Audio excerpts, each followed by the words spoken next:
ইউহাক্কিমুকা ফীমা শাজারা বাইনাহুম, তাদের মধ্যে যত বিবাদ, যত বিশৃঙ্খলা, যত অশান্তি আছে, সব কিছুর মীমাংসাকারী হিসেবে, বিচারক হিসেবে, হাকিম হিসেবে যদি না তারা আপনাকে গ্রহণ করে না নেয়, বরণ করে না নেয়, আপনাকে আপনার আনুগত্য না করে, তাহলে আমি রব্বুল আলামিন তাদেরকে মুমিন হিসেবে স্বীকৃতি দিচ্ছি না। সুবহানাল্লাহ। দেখুন, এভাবে যখন গ্রহণ করা হলো, তখন ইসলাম শুধুমাত্র মক্কায় মুকাররমায় নয়, বরঞ্চ সারা পৃথিবীর অশান্ত পরিবেশকে শান্তিতে রূপ দেওয়ার জন্য the mercy of the world, বিশ্বের এক মহা রহমত হিসেবে রাহমাতুল লিল আলামিনের আবির্ভাব হয়েছিল। রব্বুল আলামিনের হাবিব সাল্লাল্লাহু আলাইহি ওয়াসাল্লামকে অনুসরণ করাটা আমাদের জন্য আল্লাহ তাআলা ফরজ করে দিয়েছেন। আপনার কাছে জানতে চাই, আমাদের বিজ্ঞ আলোচক কোরআনুল কারীমের আলোকে রাসূল করিম সাল্লাল্লাহু আলাইহি ওয়াসাল্লামের আদর্শের যে নির্দেশনা কথা বলেছেন, আপনি রাসূল পাকের জীবন চরিত্র থেকে ওদের আলোকে বলেন। আল্লাহ পাক রব্বুল আলামিন পবিত্র কোরআনে জানিয়ে দিলেন, আল্লাহ এবং আল্লাহ রাসূলের অনুগত্য করো। আল্লাহর যদি অনুগত্য করতে হয় তাহলে অবশ্যই আমরা আল্লাহ রাসূলের অনুগত্য করতে হবে। রাসূলের অনুগত্য যদি আমাদেরকে করতে হয়, আল্লাহ রাসূল সাল্লাল্লাহু আলাইহি ওয়াসাল্লামের জীবনের শুরু থেকে শেষ পর্যন্ত আমাদেরকে এটি অনুধাবন করতে হবে, অনুসরণ করতে হবে, অনুকরণ করতে হবে। জীবনের প্রত্যেকটা স্তরের মধ্যে আল্লাহর নবী মুহাম্মদুর রাসূলুল্লাহ সাল্লাল্লাহু আলাইহি ওয়াসাল্লামের সমস্ত কিছুকে অনুসরণ অনুকরণ করার নামই হলো রাসূলের মুহাব্বত। সুবহানাল্লাহ। আল্লাহ রাসূল সাল্লাল্লাহু আলাইহি ওয়াসাল্লাম বলেন, মান আহাব্বা সুন্নতি ফাকাদ আহাব্বানি, আবাগাদাহুমা ফাকাদ আবাগাদানি। যে আমি রাসূলের সুন্নতকে ভালোবাসলো, সে আমাকে ভালোবাসলো। যে আমার সাথে বিদ্বেষ করলো, যে আমার সাথে হিংসা পোষণ করলো, সে আমি রাসূলের সাথে হিংসা পোষণ করলো। আসুন রাসূলুল্লাহ সাল্লাল্লাহু আলাইহি ওয়াসাল্লামের জীবন থেকে কিভাবে আমরা শান্তি পেতে পারি, সমাজ কিভাবে শান্তি নিতে পারি। আল্লাহ রাসূল সাল্লাল্লাহু আলাইহি ওয়াসাল্লাম হাদিসে পাকের মধ্যে জানিয়ে দিলেন, আল মুসলিমু আখুল মুসলিম, একজন মুসলমান অপর মুসলমানের ভাই। অন্য আরেকটা riwayat-এর মধ্যে এসেছে, আল্লাহ রাসূল সাল্লাল্লাহু আলাইহি ওয়াসাল্লাম জানিয়ে দিলেন, আল মুসলিমু মান সালিমাল মুসলিমুনা মিন লিসানিহি। প্রকৃতপক্ষে মুসলমান ওই ব্যক্তি যাহার হাত ও মুখ হতে অপর মুসলমান নিরাপদ থাকে। আসলে কি আমরা বর্তমান সময়ের মধ্যে কি যে রাসূলের যে একজন মুসলমান অপর মুসলমানের ভাই ভাই যেটা বলেছেন, যদি এটা আমরা মানতে পারতাম তাহলে আমাদের সমাজের মধ্যে এরকম বিশৃঙ্খলা থাকতো। প্যারা নবী রাসূলুল্লাহ সাল্লাল্লাহু আলাইহি ওয়াসাল্লামের জীবনের শুরু থেকে আমরা দেখতে পাই, যখনই আল্লাহ রাসূল সাল্লাল্লাহু আলাইহি ওয়াসাল্লামকে দুধ মা হালিমা রাদিয়াল্লাহু তাআলা আনহা ওনার ঘরের মধ্যে নিয়ে গেলেন, আল্লাহ রাসূল সাল্লাল্লাহু আলাইহি ওয়াসাল্লাম ওই জায়গার মধ্যেও আল্লাহর হাবিব মুহাম্মদুর রাসূলুল্লাহ সাল্লাল্লাহু আলাইহি ওয়াসাল্লাম একটা দৃষ্টান্ত আমাদের জন্য শিক্ষণীয় রেখে গেছেন। আল্লাহ রাসূল সাল্লাল্লাহু আলাইহি ওয়াসাল্লাম তার মায়ের একটা স্তন্যপান করতেন, আরেকটা রেখে দিতেন। সুবহানাল্লাহ। বর্তমান সময়ের মধ্যে আমরা এগুলিকে আমরা করতে পেরেছি? যদি আমরা রাসূলুল্লাহ সাল্লাল্লাহু আলাইহি ওয়াসাল্লামের জীবন থেকে যদি ছোট্ট মাত্র একটা শিক্ষা শিশু বয়সের মধ্যে আল্লাহর নবী আমাদেরকে দিয়েছেন যে তোমরা হক নষ্ট করো না। সমাজের মধ্যে আজকে হক, হকুল্লাহ, হকুল ইবাদ, হকুল ওয়ালিদাইন, আজকে আল্লাহর হক কি জিনিস আমরা বুঝি না, বান্দার হক কি জিনিস আমরা সমাজের মধ্যে আমরা বুঝি না, পিতামাতার হক কি জিনিস এটা আমরা বুঝি না। যদি আমরা এই জিনিসগুলি বুঝতে পারতাম, সমাজের মধ্যে যদি এগুলো আমরা পরিপূর্ণ রূপে আল্লাহ রাসূল সাল্লাল্লাহু আলাইহি ওয়াসাল্লামের জীবন থেকে অনুসরণ করতে পারতাম, আজকে পরিপূর্ণ একটা শান্ত সুন্দর একটা সমাজ আমাদের মধ্যে হয়ে যেত। আল্লাহর প্যারা নবী মুহাম্মদুর রাসূলুল্লাহ সাল্লাল্লাহু আলাইহি ওয়াসাল্লামকে ছোট্ট বয়সে মুসলমানেরা কাফেররা আলামিন উপাধি দিয়েছে। সুবহানাল্লাহ।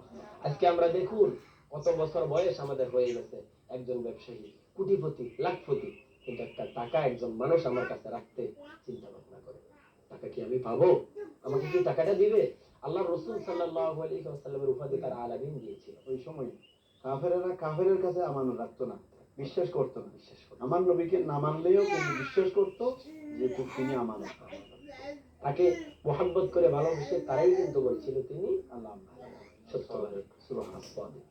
রাসূলুল্লাহ সাল্লাল্লাহু আলাইহি ওয়াসাল্লামের জীবন থেকে সুন্দর একটা হাদিস আমরা পেয়ে আল্লাহ পাক রব্বুল আলামিন পবিত্র কোরআনের মধ্যে জানিয়ে দিলেন। ছোট্ট একটা দোয়া আমরা পবিত্র কোরআনের মধ্যে আমরা সব সময় মুনাজাত করলেই আমরা এটা রব্বির হাবুহুমা কামা রাব্বায়ানি সগীরা। আল্লাহ, আপনি আমার পিতামাতাকে এমন ভাবে রাখেন, এমন শান্তিতে রাখেন যারা আমাকে ছোটবেলায় এমন ভাবে লালন পালন করেছে। আজকে আমাদের সমাজের মধ্যে শান্তি নাই, সমাজের মধ্যে শৃঙ্খলা নেই, সমাজের মধ্যে আমাদের জন্য শিক্ষণীয় কিছুই নেই। সমাজ আজকে অশান্তিতে লিখছে, কারণ আমরা পিতা মাতার আদর মোহাব্বত ভালোবাসা থেকে আমরা দূরে। আল্লাহ রাসূল সাল্লাল্লাহু আলাইহি ওয়াসাল্লাম একদা মসজিদে নববীর মধ্যে বসে আছেন, সাহাবীদেরকে নিয়ে তিনি বসে বসে আলোচনা করছেন। এই মুহূর্তের মধ্যে একজন বৃদ্ধা মহিলা আল্লাহর নবী মুহাম্মদুর রাসূলুল্লাহ সাল্লাল্লাহু আলাইহি ওয়াসাল্লাম আসার পরে আল্লাহ রাসূল সাল্লাল্লাহু আলাইহি ওয়াসাল্লাম তাকে দাঁড়িয়ে সম্মান করলেন। রাসূলের গায়ে চাদর মুবারক বিছিয়ে দিলেন।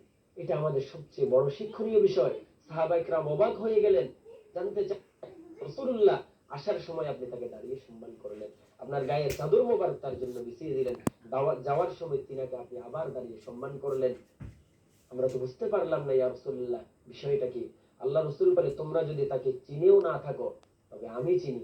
এটাই হলো আমার মা দুধমা হালিমা। এটা আমাদের শিক্ষণীয় সবচেয়ে বড় একটা বিষয়। আসুন রাসূলুল্লাহ সাল্লাল্লাহু আলাইহি ওয়াসাল্লামের জীবনী থেকে কোন জিনিসটা আপনি খুঁজতে পারবেন না? সব বিষয়, সামাজিক জীবন, আল্লাহ রাসূলের জীবন, সমাজ কিভাবে আমরা পরিচালনা করব, রাষ্ট্র কিভাবে পরিচালনা করব, আল্লাহ রাসূল সাল্লাল্লাহু আলাইহি ওয়াসাল্লাম রাষ্ট্র পরিচালনা করে আমাদেরকে, আমাদের পারিবারিক জীবন কিভাবে আমরা পরিচালনা করব সেটা আমাদেরকে দেখিয়ে দিয়েছেন। এখান থেকে একখানা হাদিস আমি বলতে চাই। রাসূলুল্লাহ সাল্লাল্লাহু আলাইহি ওয়াসাল্লামের 9 জন থেকে মতান্তরে 11 জন বিবি ছিল। 4 জন বিবি একত্রিত হয়ে আল্লাহ রাসূল সাল্লাল্লাহু আলাইহি ওয়াসাল্লামের কাছে জানতে চাইলেন, ইয়া রাসূলুল্লাহ, ইয়া হাবিবাল্লাহ, কোন বিবিটাকে সবচেয়ে বেশি মহব্বত করেন, ভালোবাসেন? আল্লাহ রাসূল তো আলিমুল গায়ব, আল্লাহ পাক রব্বুল আলামিন তাকে সমস্ত কিছু জানিয়ে দিলেন। আল্লাহর নবী বুঝতে চাইলেন তাকে এটা পরীক্ষা করা হচ্ছে। আল্লাহ রাসূল বললেন, আমি আগামীকালকে তোমাদেরকে জানিয়ে দেব। আল্লাহ রাসূল সাল্লাল্লাহু আলাইহি ওয়াসাল্লাম যে বিবিরা মহব্বত করে এই কথাটা জিজ্ঞাসা করেছে, প্রত্যেকজন বিবির হাতে 2টা করে খেজুরের আল্লাহ রাসূল সাল্লাল্লাহু আলাইহি ওয়াসাল্লাম দিয়ে এসেছে। দিয়ে আসার পরে বলেছেন, তারা সবাই একত্রিত হয়েছে, তাদেরকে জানিয়ে দিলেন, তোমরা একজন আরেকজনকে গিয়ে এই কথাটা বলবে না, তোমার কথাটা তুমি অন্য কাউকে বলবে না। পরের দিন 4 জন এসে আল্লাহ রাসূল সাল্লাল্লাহু আলাইহি ওয়াসাল্লামের কাছে জানতে চাইলেন, ইয়া রাসূলুল্লাহ, ইয়া হাবিবাল্লাহ, আপনি কাকে সবচেয়ে বেশি মহব্বত করেন, ভালোবাসেন? নুরানি জবানে আমার প্যারা নবী মুহাম্মদুর রাসূলুল্লাহ সাল্লাল্লাহু আলাইহি ওয়াসাল্লাম জানিয়ে দিলেন, যাকেই আমি 2টা খেজুর দিয়েছি তাকে আমি সবচেয়ে বেশি মহব্বত করি। সুবহানাল্লাহ। সকলে খুশি হয়ে গেলেন, সকলে আল্লাহ রাসূল সাল্লাল্লাহু আলাইহি ওয়াসাল্লামের কাছ থেকে শিক্ষা নিলেন। আল্লাহ রাসূল সাল্লাল্লাহু আলাইহি ওয়াসাল্লাম সবাই হক সঠিকভাবে দান করেন। আজকে আমাদের সমাজের মধ্যে হক কি জিনিস আমরা বুঝি না, হক কি জিনিস আমরা জানি না। আল্লাহ পাক রব্বুল আলামিনের হাবিবি মুহাম্মদুর রাসূলুল্লাহ সাল্লাল্লাহু আলাইহি ওয়াসাল্লামের জীবনী তালাশ করলে আমরা দেখতে পাই, প্যারা নবী রাসূলুল্লাহ সাল্লাল্লাহু আলাইহি ওয়াসাল্লাম যখন উম্মাহাতুল মুমিনিন হযরত খাদিজা রাদিয়াল্লাহু তাআলা আনহার কাছে যখন ব্যবসার উদ্দেশ্যে গেলেন, তাকে নিয়ে গেলেন। যাওয়ার পরে হযরত খাদিজা রাদিয়াল্লাহু তাআলা আনহা আল্লাহ রাসূল সাল্লাল্লাহু আলাইহি ওয়াসাল্লামের সততা দেখে, তার কথা দেখে, বার্তা দেখে, আচরণ দেখে তিনি মুগ্ধ হয়ে গেলেন। তার জীবন যৌবন সবকিছু আল্লাহ রাসূল সাল্লাল্লাহু আলাইহি ওয়াসাল্লামের জন্য বিলীন করে দিলেন। সর্বশেষ ওনার জীবনটা আল্লাহ রাসূল সাল্লাল্লাহু আলাইহি ওয়াসাল্লামের সাথে তিনি একত্রিত করার জন্য রাসূলের কাছে জানতে চাইলেন। এখান থেকে আমরা শিক্ষা গ্রহণ করতে পারি, এটা আমাদের জন্য সবচেয়ে বড় শিক্ষা। আল্লাহ রাসূল সাল্লাল্লাহু আলাইহি ওয়াসাল্লাম যখন বিবাহ করেন তার বয়স ছিল 25 আর হযরত খাদিজা রাদিয়াল্লাহু তাআলা আনহার বয়স ছিল 40। আল্লাহ রাসূলের জীবন আমরা আরো শিক্ষা গ্রহণ করতে পারি। আল্লাহ রাসূল সাল্লাল্লাহু আলাইহি ওয়াসাল্লাম আয়েশা সিদ্দিকা রাদিয়াল্লাহু তাআলা আনহাকে 9 বছর বয়স, মতান্তরে আরো কম বয়সে তিনি বিবাহ করেছিলেন। এটা আমাদের সমাজের মধ্যে সবচেয়ে বড় একটা শিক্ষণীয় বিষয়। আল্লাহ রাসূল সাল্লাল্লাহু আলাইহি ওয়াসাল্লাম আপনি ব্যবসা কিভাবে করবেন সেটা কোরআনে পাকের মধ্যে আল্লাহ জানিয়ে দিলেন, ওয়া হাল্লাল্লাহুল বাই'a ওয়া হাররামার রিবা। আল্লাহ হালাল করেছেন, সুদ করেছেন হারাম। আজকে সমাজের দিকে তাকাই, যোগ উপযোগী একটি কথা আমি বলতে চাই, তেলের দাম কত? আজকে বিভিন্ন প্রকারের জিনিসের দাম কত বেড়ে গেছে। আল্লাহ রাসূল সাল্লাল্লাহু আলাইহি ওয়াসাল্লামের সময়ের জমানার মধ্যে এই সমস্ত বিষয়গুলি ছিল না। আজকে আমাদের অনেক ভাইয়েরা কষ্ট করতেছে, অনেক গরিব লোকেরা কষ্ট করতেছে। আল্লাহ রাসূল সাল্লাল্লাহু আলাইহি ওয়াসাল্লাম তো এই বিষয়গুলি আমাদেরকে শিক্ষা দেয় নাই। আমরা যদি রাসূলের সুন্নাহকে পরিপূর্ণভাবে যদি আমরা আয়ত্ত করতে পারতাম, আমাদের রাসূলের 63 বছরের জিন্দেগির প্রত্যেকটা বিষয় আমাদের শান্তিপূর্ণ জীবন অর্জন আমাদের বিদ্যুৎ আল্লামা মাওলানা আপনার কাছে জানতে চাই, আসলে বর্তমানে আমরা যে অবক্ষয়ের মধ্যে রয়েছে, সারা পৃথিবীর মুসলিম উম্মাহ যে অবক্ষয়ের মধ্যে পড়ে গেছে, আমরা যে আজকে নির্যাতিত, নিপীড়িত, বঞ্চিত, লাঞ্ছিত, ঘৃণিত জাতিতে পরিণত হয়েছি, এর পিছনে মূল কারণ কি কি থাকতে পারে? যেখানেই অশান্তি ছিল সেখানে শান্তির পয়গাম নিয়ে ইসলাম এসেছে, শান্তির নবী এসেছেন, সারা পৃথিবীতে শান্তির পয়গাম ছড়িয়ে দিয়েছেন। আমরা যদি রাসূল পাক সাল্লাল্লাহু আলাইহি ইসলামের পবিত্র জীবন, পরবর্তী সাহাবায়ে কেরামের জীবন, খোলাফায়ে রাশিদিনের জীবন এবং ক্রমান্বয়ে ইসলামের যে স্বর্ণ যুগগুলো আছে সেগুলো যদি আমরা দেখি, প্রত্যেক ক্ষেত্রে ইসলাম কিন্তু বিজয় নিশান উড়িয়েছে। সর্বোচ্চ ইসলাম মসনদে ছিল, সর্বক্ষেত্রে ইসলামের শাসন চলেছিল, নেতৃত্ব চলেছিল। আজ সেখান থেকে নামতে নামতে ইসলামের অনুসারীরা কত নিচে এসে গেছে।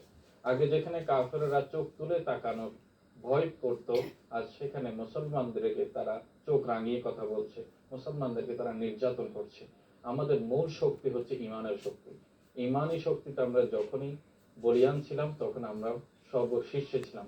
যখনই ইমান আমাদের দুর্বলতা প্রকাশ পেয়েছে আমরা নিম্নে এসে গেছি। রব্বুল আলামিন পবিত্র তার জ্ঞানের মধ্যেই আছে, তার দৃষ্টির মধ্যে আছে, তার থেকে আমি নিজেকে লুকানোর কোনো সুযোগ নেই।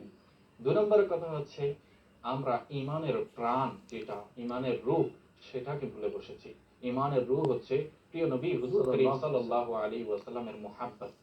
আল্লামা ডক্টর ইকবাল রহমাতুল্লাহ আলাইহি বলেছেন, মাগজে কোরআন রূহ ঈমান জান নবী হাসতে হুববে রাহমাতুল লিল আলামিন। কোরআনের মূল সারমর্ম, ইমানের জান প্রাণ হচ্ছে রাহমাতুল লিল আলামিনের ভালোবাসা। যেখানে নবী করিম সাল্লাল্লাহু আলাইহি ওয়াসাল্লাম নিজেই বলেছেন, লা ইউমিনু যে পৃথিবীর পার্থিব জগতের যা কিছু আছে, যেগুলোকে আমরা নিজেদের ওনারশিপ, নিজেদের মালিকানা দাবি করে থাকি, সব কিছু, এমনকি নিজের প্রাণটা পর্যন্ত। অপর হাদিসে সহিহ বুখারীতে এসেছে, হযরত ওমর রাদিয়াল্লাহু তাআলা আনহুকে আমার নবী সতর্ক করে দিয়েছে, প্রাণের কথা রয়েছে, যে যতক্ষণ পর্যন্ত নিজের জান এবং প্রাণের চেয়ে নবীকে ভালোবাসা হবে না, ততক্ষণ সেই বান্দা মুমিন। হচ্ছে কোরআন তেলাওয়াত করতে হবে বিশুদ্ধভাবে। 3 নম্বর হচ্ছে কোরআন ভেতরে আমাদেরকে তাদাব্বুর ওয়া তাফাক্কুর, সেখানে আমাদের গবেষণা করতে হবে, কোরআনের মেসেজগুলো নিতে হবে। আজ আমরা ইমেল যদি আমাদের পড়ে থাকি তখন আমাদের অস্থিরতা এসে যায়। হোয়াটসঅ্যাপে যদি কারো মেসেজ এসে পড়ে থাকে, সেটা আমি সিন না করা পর্যন্ত আমি অস্থির হয়ে যাই। কোনো একটা প্রশাসন থেকে যদি আমার কাছে কোনো রিপোর্ট পাঠানো হয়, কোনো তথ্য পাঠানো হয়, সেটা যদি ভিন্ন ভাষায়ও হয়ে থাকে, তারপর আমি কারো না কারো মাধ্যমে সেটার তর্জমা অনুবাদ করে নিয়ে সেই পারস্পরিক বিভক্তি বেড়ে গেছে। আমরা দ্বিধাদ্বন্দ্ব, একে অপরের সাথে কিভাবে কারো মানহানি করে কাউকে নিজের থেকে জুদা করে দেব, মাইনাস করা যায়, সেটার প্রক্রিয়াতে আমরা এসে গেছি। অথচ কোরআন বলেছে, ওয়ালা তাফাররাকু, তোমরা পৃথক হই না, বরং তোমরা এক থাকো। তো ওয়াকুনু ইবাদাল্লাহ ইখওয়ানা, তোমরা আল্লাহর বান্দা হয়ে যাও, ভাই ভাই হয়ে যাও। সেখানে আমরা কিভাবে ভাই থেকে আমাদের ডিবেট করব, সম্পর্ককে ভাঙবো, সেটার প্রতিযোগিতা নেমেছি। আজ আমাদের ধর্মীয় দৃষ্টিকোণও যদি দেখি, কেউ এই মতের, কেউ ওই মতের, এক একজন এক এক মতের প্রকাশ করছে, সেটা ভবিষ্যৎবাণী নবী করিম সাল্লাল্লাহু আলাইহি ওয়াসাল্লাম আগেই করে গেছেন। আমরা নবী সাক্ষ্য দিন, হাদিল উম্মাহ সাতাফতারিকু 30 ওয়া 70, আমার উম্মত 73 ফিরকায় বিভক্ত হবে, সবাই ইল্লাল্লাযীনা আমানু ওয়া আমিলুস সালিহাত। রব্বুল আলামিন সুন্দর করে জানিয়ে দিলেন, যার মধ্যে আজকে আমাদের সমাজের অবক্ষয় থেকে বাঁচতে হলে আমাদের অনেকগুলি বিষয় আমাদেরকে একসাথে করতে হবে। যেমন আল্লাহ রাসূল সাল্লাল্লাহু আলাইহি ওয়াসাল্লাম তাআলা জানিয়েছেন, আল্লাহ পাক রব্বুল আলামিন বলে দিয়েছেন পবিত্র কোরআনের মধ্যে, তোমরা 82 বার সালাত কায়েম করার কথা বলে, ওয়া আকিমুস সালাহ ওয়া আকিমুস সালাহ, সালাত কায়েম করো। সালাত কিন্তু আমরা পড়ি, কায়েম করি না। আমি সালাত পড়ি, কিন্তু আমার পরিবারের মধ্যে অনেকে সালাত পড়ে না, কায়েম করে না।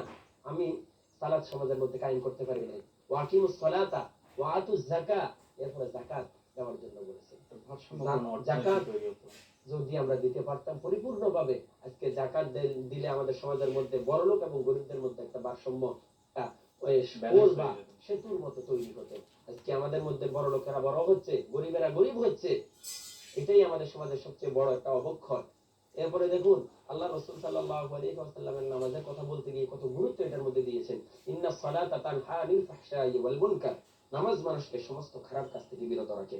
যদি পরিপূর্ণভাবে কোনো একজন মানুষ যদি 5 ওয়াক্ত নামাজ সঠিকভাবে আদায় করতে পারত, এটাকে আমরা ব্যাখ্যা বিশ্লেষণ করলে আমরা দেখি, প্রতিদিন একজন মানুষ 46 রাকাত নামাজ আদায় করে, ফজর থেকে শুরু করে এশার পর্যন্ত সবগুলি মিলিয়ে। গত রমজানের মধ্যে আমরা দেখেছি আল্লাহ পাক রব্বুল আলামিন যাদেরকে নামাজ আদায়ের তৌফিক এনায়েত করেছিলেন, 20 রমজান 30 রমজান 20 রাকাত করে, এটা হয় 600। আল্লাহ পাক রব্বুল আলামিন আমাদেরকে আমল বাড়িয়ে দিয়েছেন 700 করে। 600 কে 700 দিয়ে যদি আমরা গুণ দিতে পারি, 4,20,000 রাকাত নামাজ আমরা এই রমজান মাসের মধ্যে আদায় করেছি। এটা যদি আদায় করতে পারতাম, সমাজের মধ্যে সর্বপ্রথম একটা অবক্ষয় আমাদের কাছে যেত। দ্বিতীয় একটা অবক্ষয়ের কথা আমি বলতে পারি, বর্তমান সময়ের মধ্যে আজকে আসুন, আল্লাহ রাসূল সাল্লাল্লাহু আলাইহি ওয়াসাল্লাম বলেছেন তোমাদের জন্য সর্বোত্তম আদর্শের অধিকারী আমি রাসূল। আমি রাসূল হলো তোমাদের জন্য উত্তম আদর্শ। আমাকে খেয়াল করো, আমি যে হাদিস শরীফটা বলেছিলাম, কোন ব্যক্তি যদি কোন অমুসলিমের সাদৃশ্য ধরে তার হাসর নশর কিয়ামত হবে তাদের সাথে হবে। আজকে আমার মুসলমানের সাদৃশ্য হয় কাফেরের সাথে, চুল হয় কাফেরের স্টাইলে। আল্লাহর নবী মুহাম্মদুর রাসূলুল্লাহ সাল্লাল্লাহু আলাইহি ওয়াসাল্লাম 1400 বছর আগে আমাদের এই কাপড় তাকলুকিরের উপরে থাকবে আল্লাহ রাসূল জানিয়ে দিলেন। 1400 বছর পরে 1500 বছরের মধ্যে এসে আজকে বিজ্ঞানীরা খুঁজে বের করে আল্লাহ রাসূল যে কথাটা বলেছেন তোমরা তাকলুকিরের উপরে তোমরা যদি কাপড় পরো নিচের দিক থেকে একটা শক্তি তোমাদের দেহের মধ্যে আসবে, এটা তোমাদের মধ্যে থাকবে, স্বাস্থ্যসম্মত হবে। আজকে আমাদের দেখে মহিলাদেরকে থাকার জন্য বলেছে তোমরা পরিপূর্ণ পোশাক আশাক পরো, আজকে তারা ইহুদিদের পোশাক আশাক পরে। আজকে আমরা সুদ, ঘুষ, জানা, ব্যভিচার সমস্ত প্রকারের খারাপ কাজের সাথে আমরা লিপ্ত হয়ে গিয়েছি। আজকে আমাদের সমাজ অবক্ষয় এই সমস্ত কারণগুলির কারণে। আপনার দুইজন এই অভিজ্ঞ আলোচকদের আলোচকদেরকে আমরা ধন্যবাদ জানাচ্ছি। আপনারা অনেক সুন্দর চমৎকার আলোচনা পেশ করেছেন। সুপ্রিয় দর্শক, আমরা মুসলিম উম্মারা আজকের জুমা দিবসে আমরা যেন সেই প্রতিজ্ঞা করি আল্লাহ আমাদেরকে প্রিয় নবী সাল্লাল্লাহু আলাইহি ওয়াসাল্লামের আদর্শের উপরে জীবন ধারণের তৌফিক দান করুন, আমিন। এই বলে আপনাদেরকে প্রিয় নবী সাল্লাল্লাহু আলাইহি ওয়াসাল্লামের আদর্শে উজ্জীবিত হওয়ার সেই প্রত্যাশা রেখে আজকের মতো এই জুমার খুতবা অনুষ্ঠান থেকে বিদায় নিচ্ছি। আসসালামু আলাইকুম ওয়া রাহমাতুল্লাহি ওয়া বারাকাতুহু।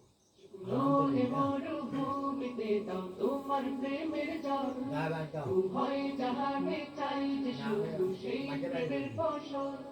হৃদয়কে উজালা করে দাও করে জ্বালা, এ মন যেন তোমার প্রেমে থাকে উতলা। আল্লাহ আল্লাহ আল্লাহ আল্লাহ